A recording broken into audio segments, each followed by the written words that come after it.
Hello and welcome to the Weight Free Wellness Podcast. I'm Tara Bachland, the founder of the Weight Free Wellness Podcast, and I kind of feel like I owe you an explanation. So it's been a little while since our last podcast. And first of all, it's because we moved and it was a big move. And then we had one day of kind of break, which was more like rearranging and getting resettled a little bit because our current place that we're moving into is not quite ready yet. But the following day we were on the plane to Colombia. And it wasn't like, okay, we moved, let's take a vacation. No, it was an adventure and it was a business trip.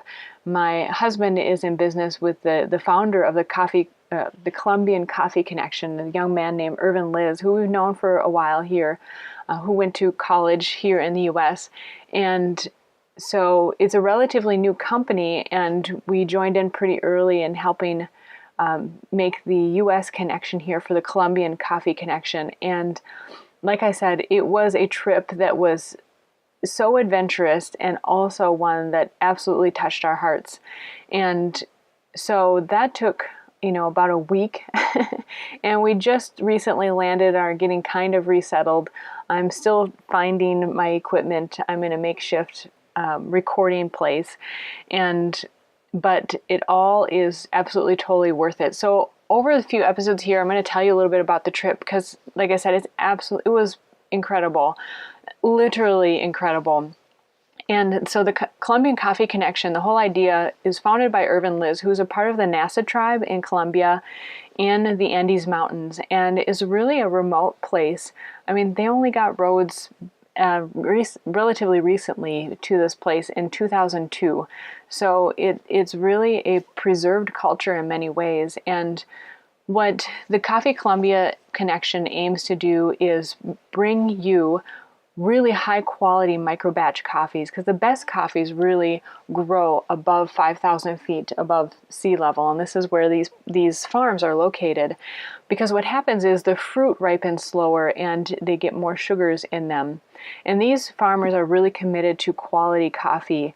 Before, they were just being paid to produce volume, and they themselves noted that the buyers were not getting the best quality. But of course, when they just want volume, that's what they're getting. So what we're doing is we're working with the Nasa tribe, these people, to produce the highest quality that they know how to make, and bringing in education and other resources to help make that even more possible. So these are micro lot batches. So when you subscribe to the VIP subscription service, you're going to get not only a Colombian Coffee Connection brand coffee, but you're also going to get a micro lot from an individual farmer. So it'll have his name on it, his picture, more than likely the family, as you'll see on Facebook. It's really a family endeavor as well. And by doing it this way, these farmers are getting paid what they deserve to get paid and treated how they deserve to be treated.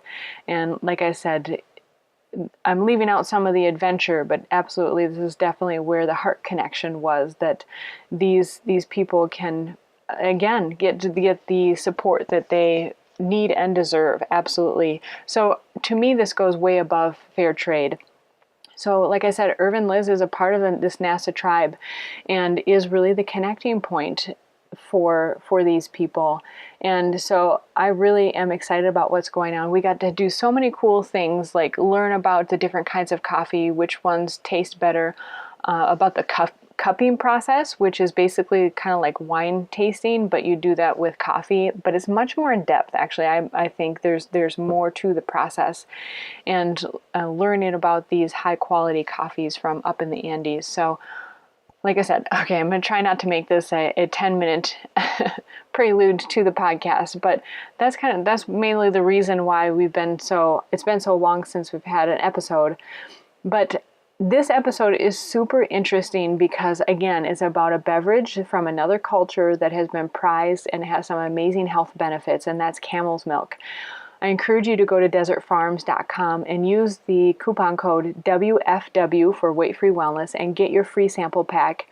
And absolutely listen to this podcast all the way through, this interview that I had with the founder of the company named Walid.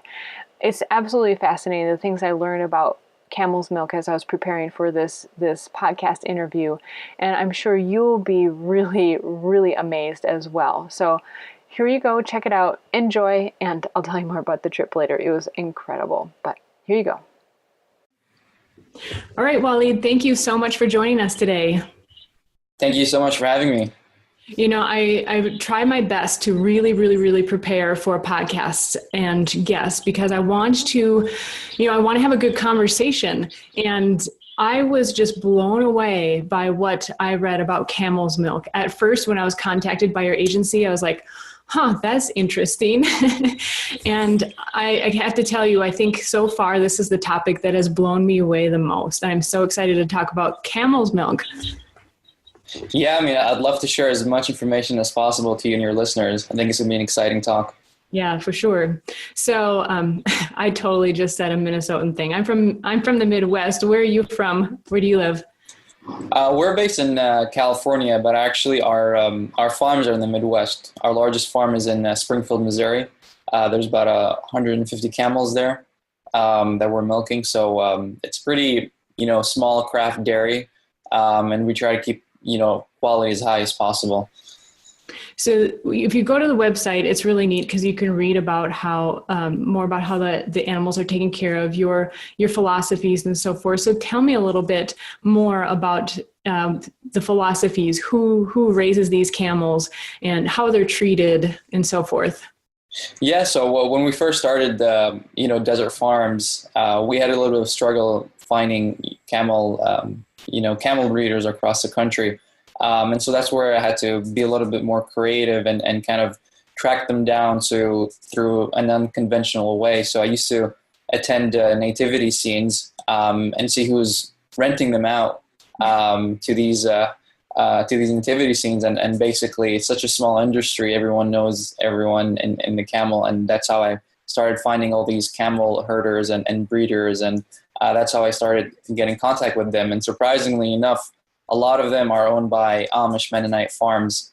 So that's, that was a slight of a challenge in terms of the technological barrier. But we were always figuring out ways to work around it. And they're great farmers. I mean, they're very progressive. They produce one of the healthiest foods on the planet. So we're very excited to be partnering with people like them. So I read on the website that you have farms or people who are taking care of these camels. I have 2, and then you said your biggest one has 150 or something like that? Yeah, 150 camels, and we work with smaller ones that are just starting out where they have between 2 to 4 camels.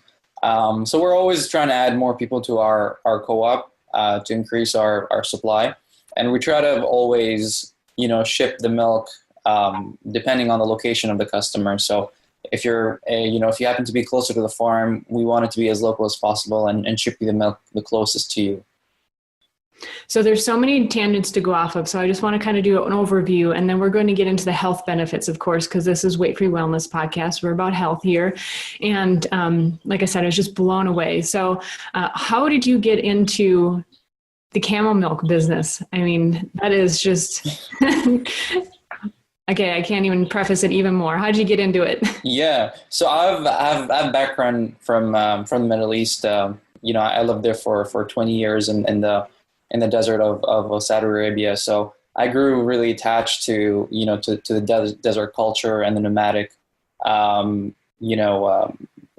atmosphere and all that stuff. And the hospitality over there was so amazing. So I was always approached with, some really superfoods that we haven't really heard of in the U.S., like, for example, camel's milk and white coffee and a few others. So that's where I was approached one day, and I was really told about the healing benefits of camel's milk and how it was such a lost tradition.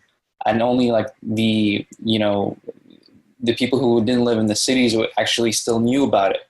But they didn't really understand the science behind it. It was just kind of more of a ancestral thing that people would pass down generation after generation. So that's where I started really digging into the research, and I found some remarkable things that we can definitely start discussing. But story short, I went back to the U.S., started living in California, and got really sucked into, the healthy lifestyle, and kind of really appreciate how people really value their health, and, and the foods that they eat, and getting really down to the actual source. So that's where I figured, hey, this is such a great timing to really start, bridging the gap between the US and the Middle East, and provide really superfood products where people haven't really had the chance to look into. So Desert Farms is more of a company that provides superfoods from the desert. We look at the desert for your source for complex health problems. That's amazing. So were you into health and wellness before that, or were you more of a business-minded person? I was extremely into health, but I was, I was during my days of ignorance. I didn't know really what really was health. I wasn't on a paleo diet. I was eating, low-fat products and, a lot of carbs and that type of stuff. So that's where, once I got into the community, I really started learning tremendously about what healthy food really means, and how to listen to your body. When I was a college student, and almost every college student can attest to this, I was always hungry, and I never really knew why. And that's because I just kept on eating a lot of carbs, whether it was quinoa or, brown rice or whatever it was. As soon as I eat a lunch, I would just, get so tired and get really demotivated. So that's where I started really listening to my body and try to figure out what type of foods actually provide me with ultimate energy. And I turned to the paleo diet for a few months, and I literally fell in love with it. And I started tweaking it towards where it, fits with me. So obviously I have dairy, and raw milk and a bunch of other products that, it's questionable on the diet, but it works for me really well. So, I just started to tailor my nutrition around, the Paleolithic idea of nutrition. It sounds like it's really synchronistic too. So you go on this trip and you get to hear about these healing remedies that even people in that same country or that same area may not know about. So did it just happen? Like you were on this trip and they're serving up camel's milk and they want to tell you about it? Yeah, it was. It was actually during the holy month of Ramadan, so everyone was extremely, hospitable. People giving, free food to people who are fasting, for the whole day for 30 days. So you were exposed to a lot of, new things, and I got fairly lucky that time, one of my few friends took me to one of the top best farms over there that just produces organic produce in the desert, which is quite amazing. And that's where I was actually approached with, the first bag of camel's milk. It wasn't nicely presented, but, it was in a plastic bag, and, I kind of was hesitant to drink it, but, I never regret it looking back. That's so interesting how these things, we happen so synchronistically and very perfectly. So you took that information back then to California, started doing some research, and over what kind of time frame did this business start developing? I have a real strong business interest background too, so health and business kind of go together. Yeah. So that was during my senior year of college. So I went to USC, University of Southern California, and I did study, business over there. So that's when I started pitching it to, my classes, and everyone looked at me. I was like the weirdest kid on the block, and they didn't really understand what's going on. Everyone was pitching like applications and, softwares. And I was the only one that was really interested in food, which was really sad because, that's like everyone needs to eat, and I don't see why people don't really look into the food sector for growth. So I was the only one that really pushed and promoted the food products, and my persistence has led me to win the Marcia Israel Award in USC, which is the highest award for entrepreneurship, and they only get awarded for one person per year, and that obviously got me motivated and to really push it as hard and pitch it to angel investors and VCs and try to raise funds to really make this happen.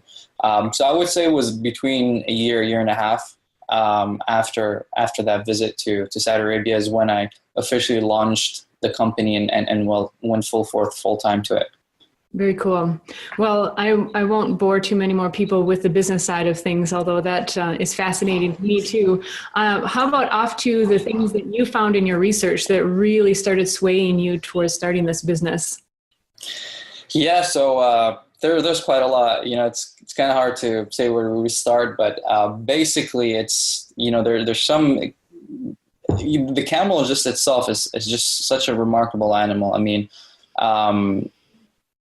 Even like it has such unique proteins that we don't even know about that are very beneficial for us. So one of the things that we found during our research is that the camel milk starts to stimulate very similar properties to colostrum.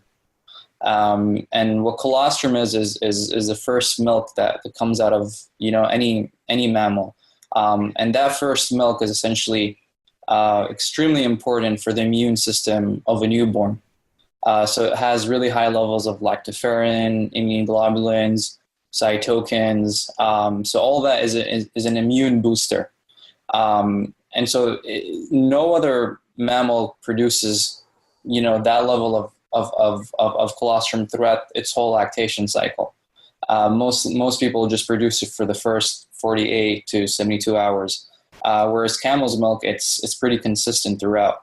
And that's what really amazed us, is that, the levels of lactoferrin and the unique proteins that makes it non-allergenic, that was just, really astonishing. And that's why we have so many people within the autism community that currently consume this product, because it's one of the only milk that, doesn't cause an allergic reaction.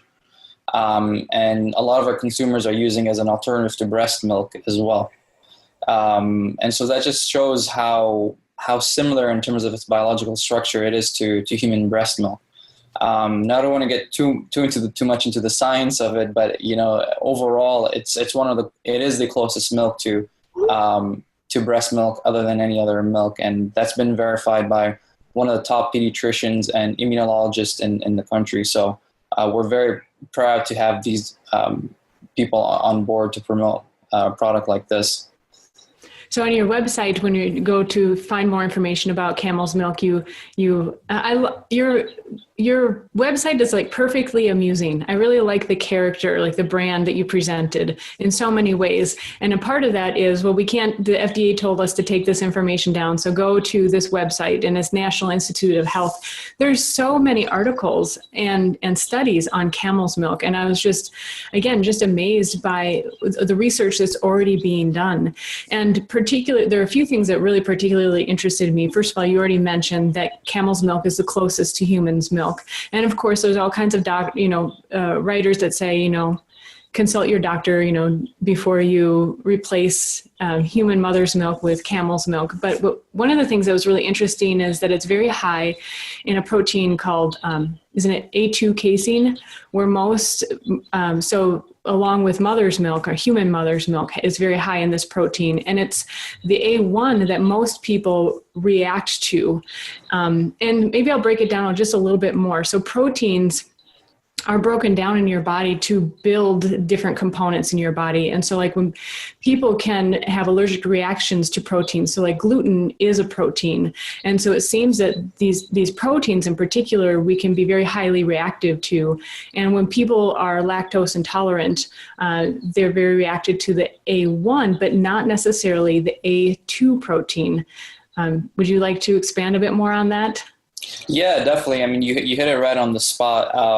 Back 100 years ago, almost most of the cows in the United States produced the A2 protein, which is the non-allergenic aspect of it, which is also known as casein. So casein has two categories, A1 and A2. The A1 is the one that most people are significantly allergic to. And now there's a difference between someone being allergic versus someone being lactose intolerant. Mm-hmm. So the allergy aspect of it is one that's more serious, because, there's about 60% of the US population that's allergic, to the A1 protein. And it's just a genetic mutation that over time, through breeding, that the cows have started producing the A1. And so camels, on the other hand, naturally only produce A2, similar to, to human breast milk. And that's like a unique protein chain that misses a few, enzymes in it that really makes a huge difference. So if you look at the molecular structure, it's very identical. It just has, one or two molecules that are different, that really makes a huge difference for someone's digestive system. So the A2 is what you really want to consume if you haven't really had dairy, or you get really bloated or intolerant to it. So for those who really want to get back to drinking dairy, I would recommend first starting off with trying raw milk, and then trying milk that is 100% strictly A2 milk, and then see how you feel. Because usually that's, those are the two main reasons why someone might be slightly intolerant to it. And that's a really good point. I'm glad you mentioned that there's a difference between intolerance and an actual allergy or sensitivity. And I was reading a number of articles that, case study upon case study, that there are people who have had IBS or Crohn's, and literally within hours, their symptoms ended. Exactly. Yeah, it's incredible. Exactly. And the thing is, with it's all about your gut. A lot of people have leaky intestines, and so you want to consume unique proteins that aren't found in other foods that help to develop healthy bacteria to thrive your gut. So one of those proteins is we talked about briefly is lactoferrin, and it's extremely important. Because it's essentially an iron binding protein that's not really found in formula milk at all. It's not really found in any synthetic processed product out there, as far as I know. And it's very limited in its like availability to for absorption. So getting lactoferrin is extremely important for those who are breastfeeding, for those who are just starting to, in their pregnancy mode. So it's extremely important to have high quality lactoferrin in your body. So you made a beautiful segue there, because lactoferrin was another one of those topics. And like I mentioned before to you, usually on this podcast, I don't get too much into the scientific words and stuff, but you just can't not talk about it here, because it's just, and it's good to have some of this vocabulary. It's really fascinating. So I went ahead and took some of the definition of lactoferrin from Wikipedia, and I'll make sure to have all this in the show notes for this podcast, because there's a lot of these tidbits. So part of the definition is lactoferrin is one of the components of the immune system of the body. It has antimicrobial activity, so it's a bactericide and fungicide, and is part of the innate defense, mainly at mucoses. In particular, lactoferrin provides antibacterial activity to human infants. And lactoferrin seems like it is the new age drug that the drug companies would want to come up with, where you can consume something, you don't have to inject it, you can consume something and it will literally kill viruses, bacteria, and fungus. Yeah, you're exactly correct. You can say things more than I can, because me, owner of a brand, I can't confirm a lot of some of these statements, but you're absolutely right in terms of lactoferrin being the new protein, because right now a lot of the consumers have become a lot more sophisticated. They don't just look at the nutritional packs panel and compare protein versus protein. Like, they want to know, okay, what type of protein does this really have? What are the unique proteins? What type of carbs does it really have? Like, what type of fats it's in it? So we've gone way beyond the recommended FDA requirements of comparing nutrition by nutrition, and really looking into the micro nutrients of each product. And lactoferrin is going to be the next big trend, and there will be a lot of pharmaceutical that are going to try to make a synthetic version out of it. But the most bioactive form of lactoferrin and the highest level of concentration is going to be always found in colostrum. whether it's from a human or from any other mammal, colostrum is proven to have the highest level of concentration of lactoferrin in it. And it's amazing that time period, depending on the type of animal, like you said, or a mammal, the camel produces this type of colostrum or high lactoferrin content milk for the longest period. It's literally meant to help build the baby, whatever kind of baby it is. It's helped to build their immune system. And so there's all kinds of science coming out about how it actually helps people whose immune systems are compromised to heal. And now I can say that, and I'm saying that still with knocking on wood and fingers crossed, but it appears through all these studies that people are actually healing from Crohn's disease, actual food allergies, autism, diabetes. There are studies that prove this, and I'll put links in the show notes too. It's I'm speechless. Yeah, me too. I mean, I wish we could be a little bit more progressive and into pushing that information out. But, there's a lot of information online about this topic, and it's great that you're mentioning it and spreading the awareness, because it's really great.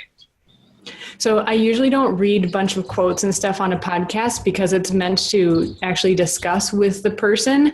But there are too many things here that I can't just summarize in my own words. So here's one that is really fascinating from a study on nutritional and therapeutic characteristics of camel milk in children, and is a review.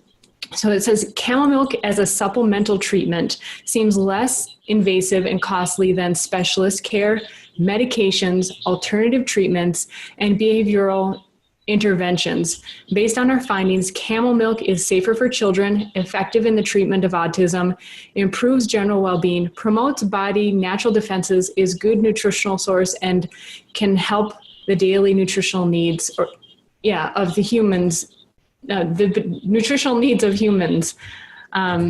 And that was the summary of the report. And again, I'll put the link in there, but I think one of the reasons that this is not even a paid endorsement. Maybe I should work towards that, because I'm becoming quite a fan. But I absolutely am a huge fan of traditional foods. I'm a big fan of Weston Price, which I'm sure over your studies you become familiar with. And these things that have seemed hokey, or like of my generation, around my generation, we might think, well, we're too civilized for that. We're past drinking camel's milk, But more and more, I find that these traditional ways of being, that's how we survived. That's how we got to where we are. Exactly. And I've actually spoken to one of the leading anthropologists, UCLA, USC, and they said without colostrum, we wouldn't even survive as a human race. Mm-hmm. So that's how important this immune booster is to, to infants, to even people who are very, very healthy. I mean, for athletes as well. I mean, in Russia, bodybuilders use colostrum to get stronger and, just to keep themselves healthy. So that's kind of one of their secret, one of the Olympian secret, ingredients for competing. So it's becoming very popular in the CrossFit community and all sorts of stuff. And colostrum is one of the most demanding products out there, but it's just so hard to find. Most people have it in powder form, which I believe isn't really, bioactive once you turn into powder. So, I turned into looking into camel's milk when it has the same levels of lactoferrin in it, and it's in liquid form. So it's a lot easier to digest. It's amazing. So another one of the things that it can apparently really help with is diabetes. And I'm really impressed and amazed by actually how it does. Now, I don't know all the details, but apparently there's insulin basically in the milk. So your pancreas doesn't have to produce the insulin to digest the sugars. And so they find that people who are even type 1 diabetic have significantly decreased symptoms. Yeah, it's actually great. But one thing to know, it's not really it's an insulin-like protein. So, just to clarify, because we don't want, listeners to replace it. But it's an insulin-like protein that acts very similar to it. And there has been a large number of research on this topic that helps to stabilize the blood sugar level tremendously. So, that's something, that's another research that's been going on for a while in India, especially. It is absolutely amazing. And there are all kinds of studies, like you said. At first, when I saw the link to the National Institute of Health, I'm like, oh gosh, I have to read a bunch of articles now. But they're actually easier to read than one might expect, because they're just so amazing in this way too. And you give us a summary of the types of products that you offer, because you don't just sell camel's milk. Yeah, so we have a number of products. I mean, we're essentially trying to build our own creamery. So we have like raw camel's milk. We have a gently pasteurized version of camel for those who might be not too ready, to take the risk. And then we have like kefir out of camel's milk. And then we also do a freeze-dried product out of the camel milk powder. So for moms who are busy, and want something more convenient, we offer a powder version. And then we slowly got into the beauty products aspect of it. It's interesting because that's what a lot of the Bedouins in the desert used to use to protect themselves from the sun. And they're out there, 24/7 in the sun. So they used to apply camel milk and a few other fats from the camel, that help to moisturize and keep it, keep their skin moist and healthy. So we started venturing into the beauty products, and we're just really innovating in this space of using an alternative source of protein, such as the camel, to really show how remarkable this animal is. And it's just the camel itself. I mean, if you look at it, it's mostly known for its hump, and it's the only animal that has this specific type of anatomy. And a lot of people think the hump is actually, consists of water, when it's actually fat. So that really kind of, makes me think and goes back and kind of verifies the idea that fat is essentially your source of energy, because the camel does use the fat on its hump to survive the harshest desert climate and to go on without any food or water for a month. And if you see a camel that has a flat hump, that means it's used all its energy. And so that's what's really interesting about the camel, and how we look at nature and how to apply it back to us. And there's a lot of similarities between us all, and it's just really fascinating to see in real life.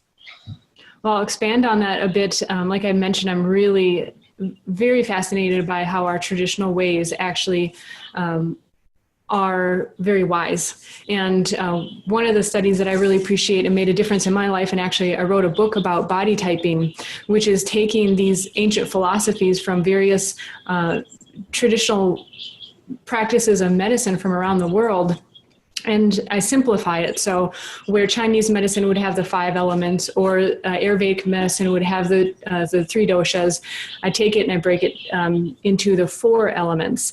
And the desert, I would say, is more like the air element. So typically, very dry, can be cool or hot, but dry overall, which is a very dominant air characteristic. And in my teaching, what I talk about is you need to have the opposite. You need to have the balance to that. And that's how you have harmony. That's how you survive. And so the harmony to that, what you just mentioned about the camel and the hump actually being composed of fat, is the earth element. It's very balancing in that sense. And it makes a lot of sense why that animal could survive in that environment, that it has the earth element within itself, and why it would be so nourishing for the people who live in that environment as well. And milk of itself is a very earth type, or even water characteristic food, especially with the fat content. So I agree with what you're saying. There's this wisdom, there's these amazing things in nature that tie together when we actually kind of step back and open up our eyes and look. Yeah, that was actually very beautifully put. That was exactly my thought, put into your words, which sounds a lot better than mine. Well, thanks. I tend to teach on the topic a lot, so I get to talk about it a lot. But what was fascinating, and I think that segues well too, that I was amazed that camels actually existed here in North America at one time, didn't they? Yeah, they actually originated in North America. You can find fossils, all across, the northern part of the U.S. and a little bit more into Canada. And they're one of the few giants that survived during the Ice Age, and they pretty much, quadrupled in population. And one of the largest camel population is actually in Australia. And in the Australian desert. So there's not many animals that can survive in the outback. It's pretty harsh environment, but these animals just thrived and just started, breeding. And there's about 1 million plus camels right now in Australia that's just roaming free and wild and just enjoying their life over there. But it's interesting as well that, there's different types of camels. I mean, you can go to the Gobi Desert, which is quite a cold desert at night, and you'll find 2 humps camels over there, and they have a lot of fiber on their skin to keep them warm. So they're very adaptive. Like in the winter, they grow a lot of hair, and in the summer they shed it all off. And it's just interesting. If you go to our farm in Missouri, they actually absolutely love the snow. Like we have pictures of them playing around in the snow, and then 3 months after, like they're having fun in just the warm weather. So they don't seem to get bothered by the fluctuation of temperatures at all. That really surprised me, because I thought, I live in the Midwest and I'm a little bit further north than Missouri, so we get quite a range of weather. But they kind of seem like they're like you're even inferring that they're kind of characters, like they're amusing creatures. Yeah, they are. They're actually, I mean, back in the Middle East, they're kind of referred as to, a dog's best friend. So that's how, that's the closest similarity I can, I can provide. Even back in the days in the Middle East, people used to bring their camels while trading, and the traders were used to look at the camel to see how trained they are, and that would be a reflection of the owner. So if the camel isn't well trained and they're wild and they kind of keep moving around, that's, that shows like how much, the character of the owner itself. So they would judge, the owners, based on how the camel is reacting. So, they're just amazing animals. And we're actually going to be having them at, Paleo FX in Austin. So I don't know if any of your listeners are going to be there, but we're going to offer camel rides over there. So if you've never had the chance to see or pet a camel, it's going to be a perfect place to be. Very cool.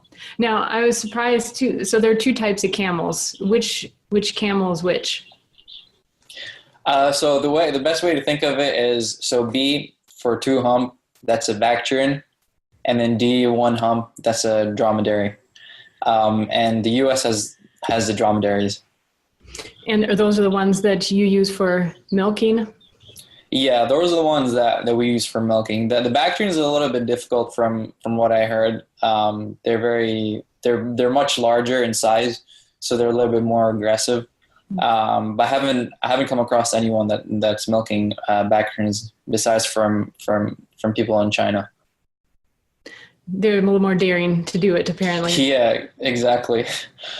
So when I get into food and all this stuff, it's important to investigate. So what is the animal's natural source of food?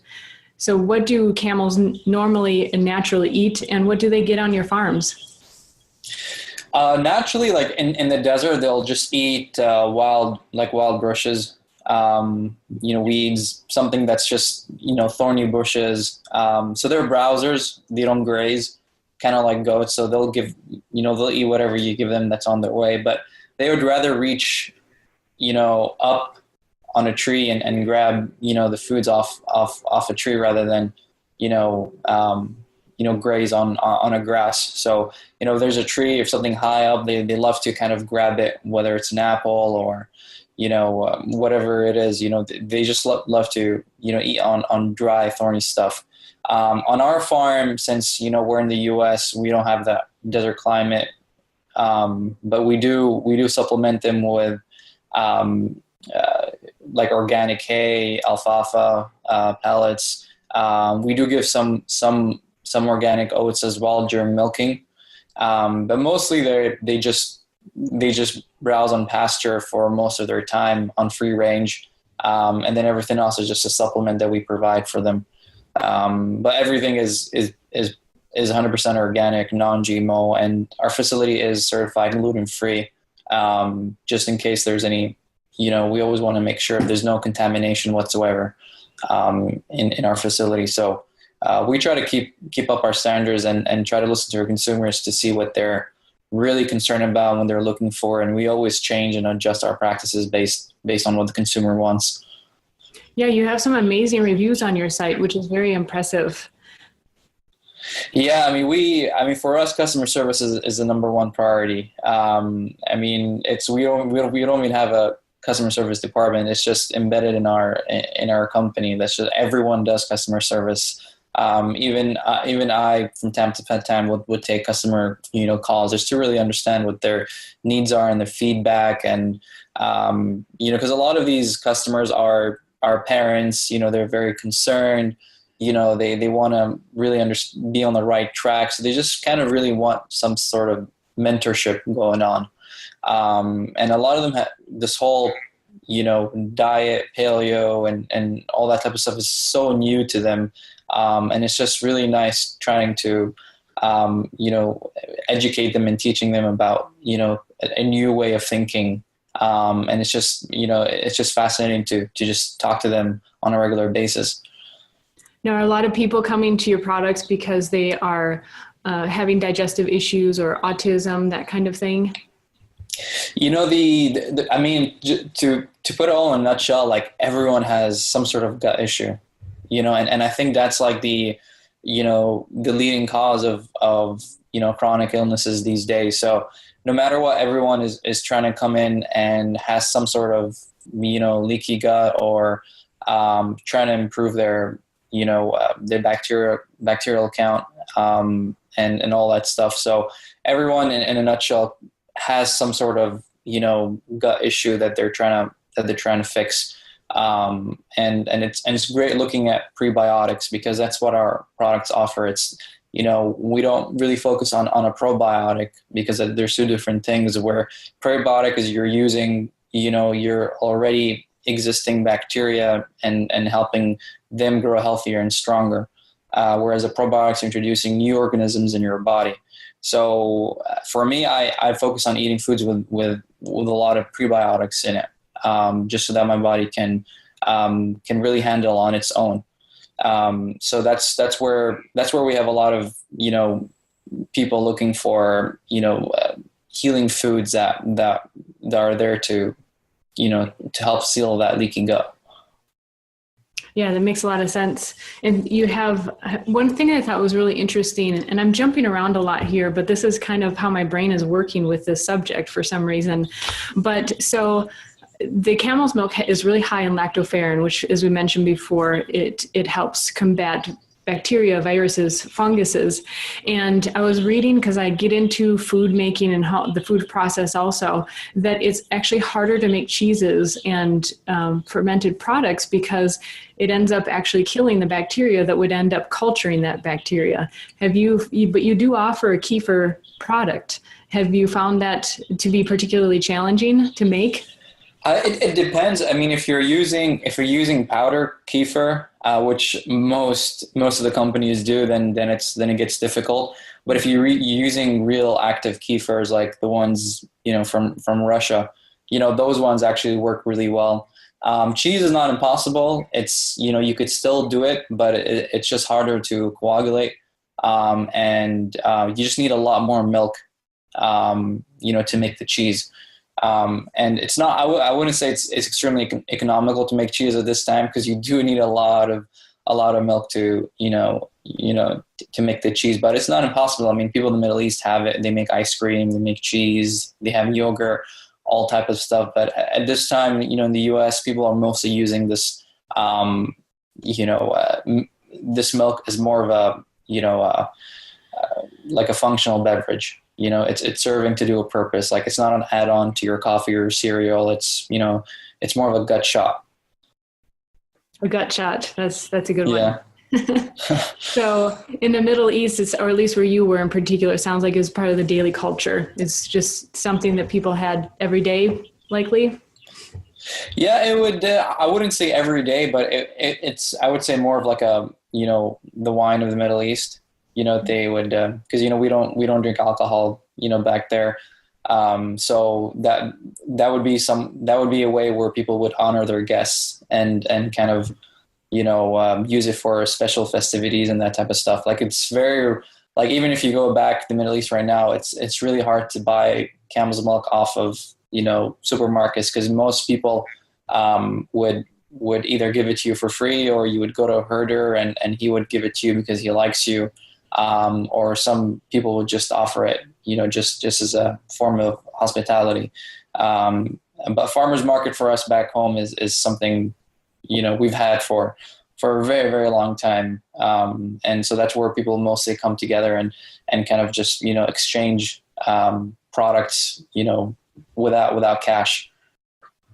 So it sounds like they're pretty generous too in sharing, as long as if you're a nice person and they like you, that you might get a treat of a camel milk shot. Oh yeah, I mean, especially if you're a foreigner as well, because there's a lot of misunderstandings over there. So they're always going to be like extra nice to just show, hey, we're really not like how people say we are, you know. So everyone kind of, you know, ends up being extra nice to foreigners and all that type of stuff. So it's pretty incredible. Well, on that note, I'd kind of like to conclude with a little bit more of the warm fuzzies about the camels, because it just, you know, we don't have them around. Well, at least I haven't seen them around here in the Midwest. And it seems like they're just, okay. So what I was reading too is like the camel herders or the herders. It was like their main companion, their source of food, you know, a number of these things. We've hopped around a lot. Again, I have hopped around on this subject a lot, but maybe paint a picture for us about, you know, what the camel was, or maybe even still is these days, because it sounds like it is still a very integral part of culture. Yeah, I mean, it's still considered a burden of beast, mostly because for centuries people would exploit it for, you know, for transportation. I mean, even in the U.S., back in the Civil War, you know, the government purchased, you know, a few thousand camels from North Africa to help move supplies from Texas to Los Angeles. And, you know, it was a very successful program.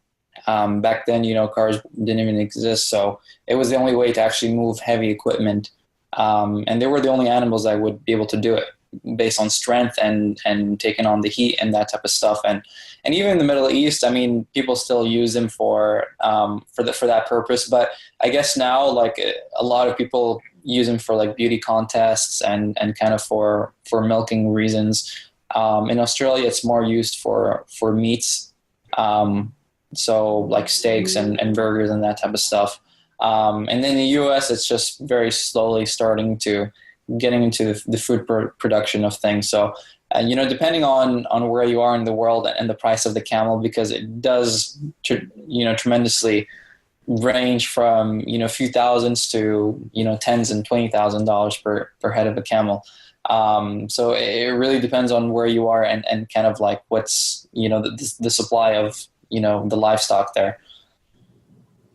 And it's super interesting. I mean, at this point, we have such a small population. I noticed a number of the comments on your website were, I wish it wasn't so expensive. But yeah.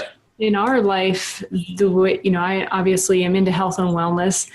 I see that you put an investment into your health. You know, you pay for it now or you pay for it later. And, but it sounds like you're doing a number of things, like using this cooperative type of structure to make it efficient in a modern day and age.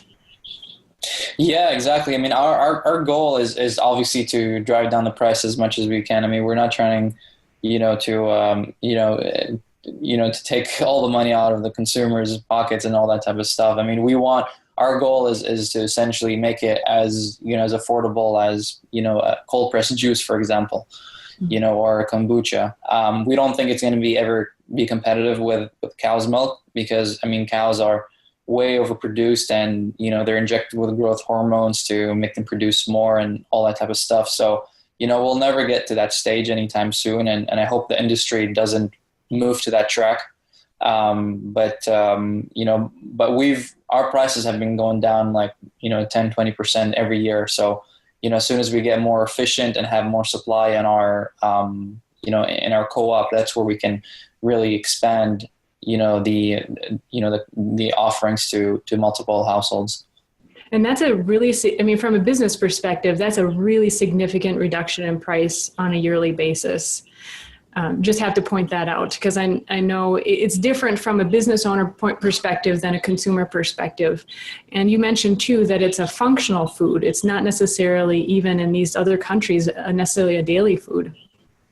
Yeah, exactly. We're just blessed to have, a camel, that there's a tremendous amount of population in our country, so we can, utilize it. But in certain countries where it's still such a rare commodity, you have to be really careful to it. And, it's essentially like like I said, it's like a gut shot. You don't really need that much to see the benefits of it. A small amount really goes a long way.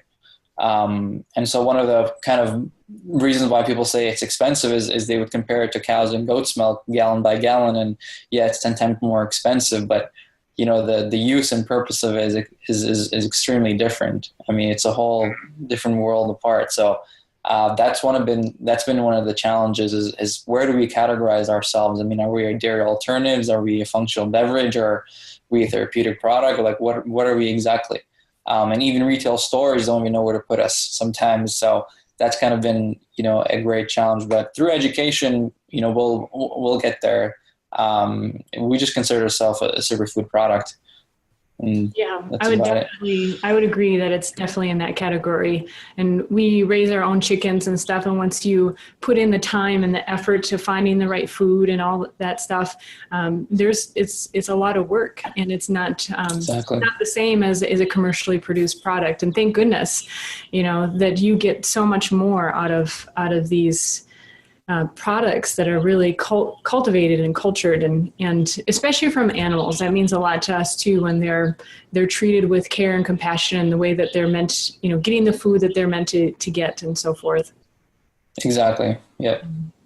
So I could totally go off on 10 more tangents, but I'm going to try to wrap it up. So how do we learn more about you? How do we get the camel milk and so forth? Yeah, so the best place to get some is through our website at desertfarms.com. And, we are giving, a free sample pack to all your listeners. And I can show you a link, and you can share with your listeners to where they can get their free sample pack. And they could use a unique discount code, WFW, to get their sample pack, just to give it a try to see if it, fits within, their family needs and all that stuff. So, would be happy to extend that offer to all your listeners. Well, I really appreciate it. I noticed one of the biggest questions on your FAQ was, what does it taste like? And so yeah, that too, because yeah.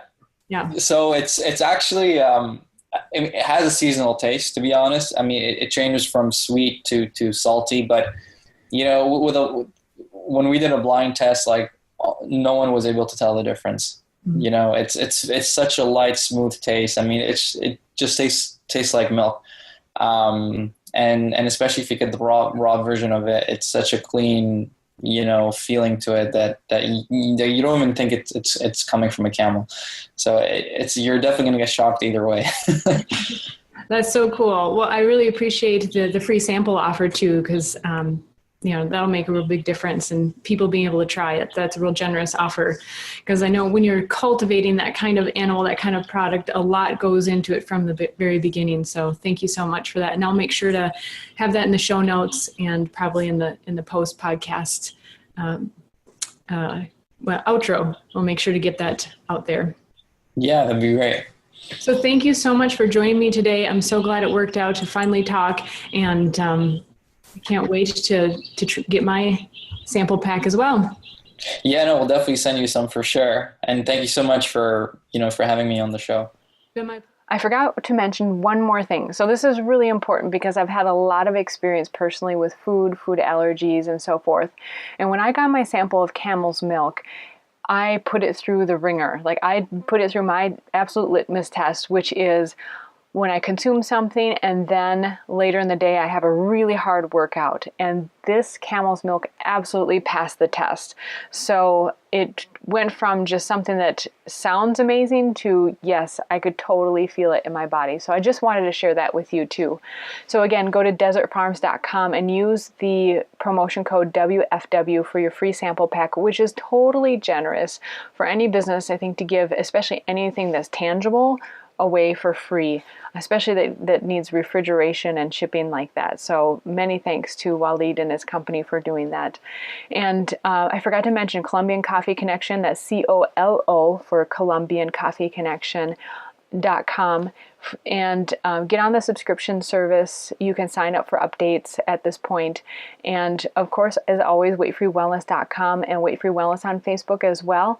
We love to hear your reviews. We'd love to also just interact with you. Make sure to say hey when you're on Facebook. Thanks for listening. Until next time.